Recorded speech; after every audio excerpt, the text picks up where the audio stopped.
So tomorrow, well, this will upload by my birthday, but tomorrow I'll be 36. And I want to do a reflection on my birthday. Now, as people probably saw my last video on, well, not my last video, the one prior to that, about going to the cardiac unit of the local hospital for 4 days, that is the last place I thought I would be.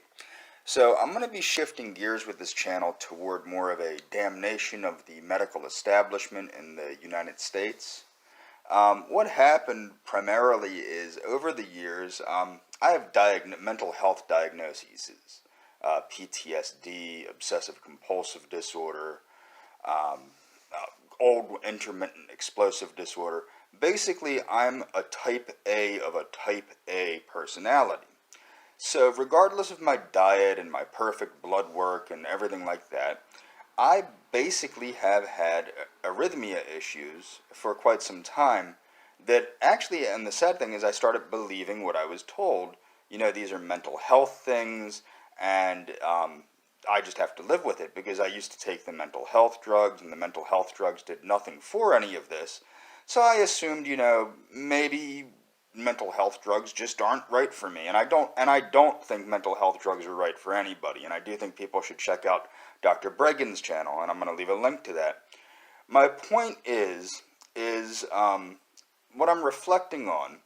Now, I was in my echocardiogram, I found a mild aortic regurgitation and a couple trace regurgitations in other valves that were caused probably through high blood pressure. I've had high blood pressure now due to the stress in my life. What I do is I take on a lot of responsibility, and I take on a lot of stress, and I have a type A personality to begin with, so it's not good for my blood pressure.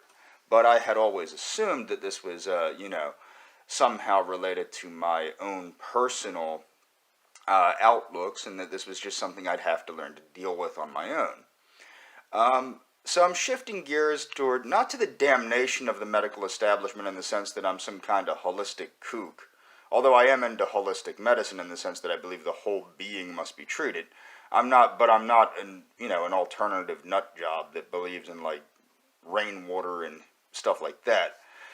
My point is I have to reevaluate my whole life at the moment. I have a cardiology appointment tomorrow, which would be today when this uploads. And I'll find out just how bad the damage is. And I have to reevaluate how I exercise. I've started doing Tai Chi. I truly hate Tai Chi. I like more vigorous exercise. I'm going to have to take a more mild approach to my yoga. I used to do the 5 Tibetan yoga and the Kundalini yoga and things like that. These things are probably too much excitement for my heart. So I'm going to have to reevaluate how I do things. And this is most likely due to the mental health establishment and the medical establishment, because how it works is the mental health establishment in the United States diagnoses you with imaginary illnesses, and the medical establishment then says every problem you have is a mental health issue, and you can't get treated properly. Basically, I should have been diagnosed with this issue, with the arrhythmia and the heartbeat issues and all that, 20 years ago when I was complaining about it when I was 15, 14, 13, 11. This was a real issue to the point that I had syncope when I was an adolescent and a child, and instead of diagnosing me with a medical issue for the syncope or doing an echocardiogram or something like that, at worst, they look at your blood and they go, "You got no clogs." Of course I have no clogs. I'm a vegan. Your blood work looks perfect. Of course my blood work looks perfect. I'm a vegan. Another interesting fact is my supplementation, because I'm a long-time supplementer, and I like Dirk Pearson and Sandy Shaw, and like Dirk Pearson and Sandy Shaw say, there's no telling where they'd be if they ever didn't supplement. So that's kind of iffy. Same thing with me. 2 supplements I take, alpha lipoic acid and vitamin C, are well known to help preserve endothelial function, which is probably the only reason my heart isn't enlarged, despite the regurgitation and all these things.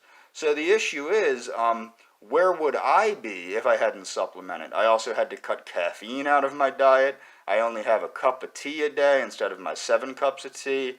I cut coffee out completely and I'm drinking more cocoa, which is lower in caffeine, of course, but also because cocoa helps preserve endothelial function. And that's where I'm at this point, reflecting on my life this birthday.